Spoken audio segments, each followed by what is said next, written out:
ನಾನು ಹೆಣ್ಮಕ್ಳು ಬಂದು ಪ್ರಶಸ್ತಿ ತಗೋಬೇಕಾದ್ರೆ ಜಾಸ್ತಿ ನಗ್ತಾ ಇದ್ದೀನಿ, ಗಂಡು ಮಕ್ಕಳು ಬಂದಾಗ ನಗ್ತಾ ಇಲ್ಲ ಅಂತ ಅವ್ರ ಉದ್ದೇಶ. ರಸಿಕತೆ ಇಲ್ದಿರೋ ಜೀವನ ಒಂದು ಜೀವನನ,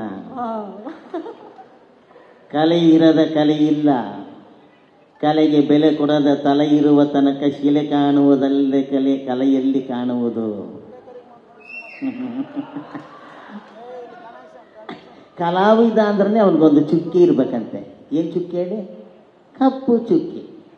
ಅಂದರೆ ನೆಗೆಟಿವ್ ಹೆಸರು ಇದ್ರೇ, ಅವನ ಮೇಲೆ ಗಾಸಿಪ್ ಇದ್ರೇ ಅವನು ಕಲಾವಿದ. ಏನು ಹೇಳ್ತೀರಾ ಮಾಧ್ಯಮದವರೆಲ್ಲ? ಹೂನಾ ಇಲ್ವಾ? ಹೌದು. ಎಷ್ಟು ಖುಷಿ ಆಗ್ತಾ ಇದೆ ಅಂದರೆ, ಈಗಿನ ನಮ್ಮ ಎಲ್ಲ ಚಿತ್ರರಂಗ, ನಮ್ಮ ಇಡೀ ದೇಶದಲ್ಲಿ ಅಂತ ಹೇಳ್ಬೋದು, ಅದು ಕನ್ನಡ ಆಗ್ಬೋದು, ತೆಲುಗು ಆಗ್ಬೋದು, ಹಿಂದಿ ಆಗ್ಬೋದು, ತಮಿಳು ಆಗ್ಬೋದು, ಎಲ್ಲ ಚಿತ್ರರಂಗ ಬಹಳ ಸೊರಗೋಗಿದೆ. ನಮಗಂತೂ ಬಹಳ ಬೇಜಾರಾಗೋಗಿತ್ತು. ಏನಪ್ಪ ಸಿನಿಮಾಗಳು 7 ಸಿನಿಮಾ ರಿಲೀಸ್ ಆಗ್ತಾ ಇದೆ, 6 ಸಿನಿಮಾ, ಏನೂ ನಮಗೆ ಜನ ಯಾಕೆ ಬರ್ತಾ ಇಲ್ಲ ಥಿಯೇಟ್ರಿಗೆ? ನಮ್ಮ ಕನ್ನಡದವ್ರನ್ನ, ಕನ್ನಡ ಸಿನಿಮಾನ ಜನ ಮರೆತು ಬಿಟ್ರಾ? ಅಥವಾ ಆಸಕ್ತಿ ಹೊರಟೋಗಿದೆಯಾ? ಅಥವಾ ಬೇರೆ ಲ್ಯಾಂಗ್ವೇಜ್ನವ್ರು ನಮ್ಮನ್ನು ಡಾಮಿನೇಟ್ ಮಾಡ್ತಾವ್ರ? ಇದೆಲ್ಲ ಭಾಳ ಕೊರಗಿ ಹೆಂಗೆ ನಾವು ನೋಡ್ತಾ ಇದ್ವಿ ಸಿನಿಮಾ, ಹಂಗೇ ಕುಗ್ಗೋಗ್ಬಿಟ್ಟಿದ್ವಿ. ಈ ಮರುಭೂಮಿ ಥರ ಆಗೋಗಿತ್ತು.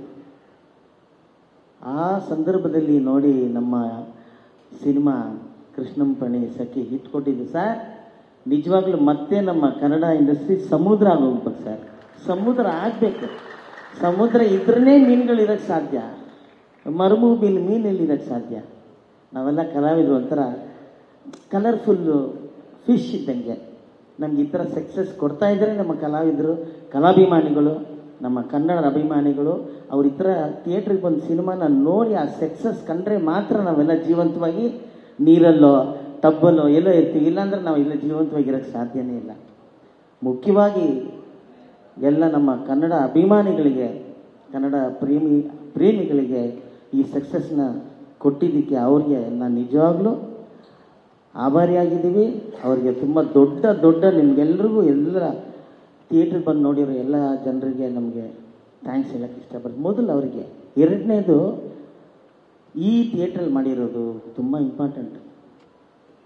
ಕನ್ನಡಕ್ಕೆ ಅಂತ ಇರೋದು ಕೆಲವೇ ಥಿಯೇಟ್ರ್ಗಳಲ್ಲಿ, ಅದರಲ್ಲಿ ಮುಖ್ಯವಾಗಿ ಪ್ರಸನ್ನ ಥಿಯೇಟ್ರು.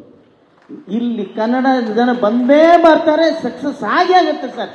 ಇದಾಗ್ಬೋದು, ಆ ಕಡೆ ನವರಂಗ್ ಥಿಯೇಟ್ರ್ ಆಗ್ಬೋದು. ಅನ್ಯಾಯವಾಗಿ ನಮ್ಮ ಪ್ರಮೋದ್ ಥಿಯೇಟ್ರನ್ನ ತೆಗೆದುಬಿಟ್ರು, ಇರಲಿ ಪರವಾಗಿಲ್ಲ. ಇದೆಲ್ಲ ನಾವು ಮೇನ್ ಥಿಯೇಟ್ರನ್ನ ನಂಬ್ಕೊತಾನೆ ಇರಲಿಲ್ಲ. ನಮಗೆ ಕನ್ನಡ ಸಿನಿಮಾ ಅಂದ ತಕ್ಷಣ ಪ್ರಸನ್ನಲ್ಲಿ ಬರ್ತಾ ಇದೆಯಾ, ನವರಂಗಲ್ಲಿ ಬರ್ತಾ ಇದೆಯಾ, ನರ್ತಕಿ ತ್ರಿವೇಣಿಯಲ್ಲಿ ಬರ್ತಾ ಇದೆಯಾ, ಇದು ನಮ್ಮ ಯೋಚನೆಗಳಾಗಿರುತ್ತೆ. ಇಲ್ಲಿ ಹಿಟ್ಟಾಗಿ 25ನೇ ದಿವಸ ಇಲ್ಲಿ ಆಚರಣೆ ಮಾಡ್ತಿರೋದು ಬಹಳ ಸಂತೋಷ.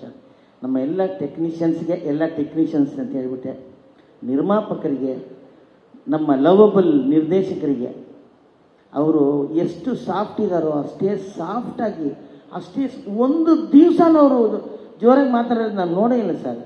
ಶ್ರೀನಿವಾಸ್ ಸರ್ ಅಷ್ಟು ಪ್ರೀತಿಯನ್ನು ನಮ್ಮ ಹತ್ರ ಎಲ್ಲ ಕೆಲಸ ತೊಗೊಂಡಿದ್ದಾರೆ. ಆ ಪ್ರೀತಿ ಈಗ ಇಲ್ಲಿ ಕಾಣ್ತಾ ಇದೆ, ಈ ಸಕ್ಸಸ್ಸಲ್ಲಿ ಕಾಣ್ತಾ ಇದೆ ಸರ್.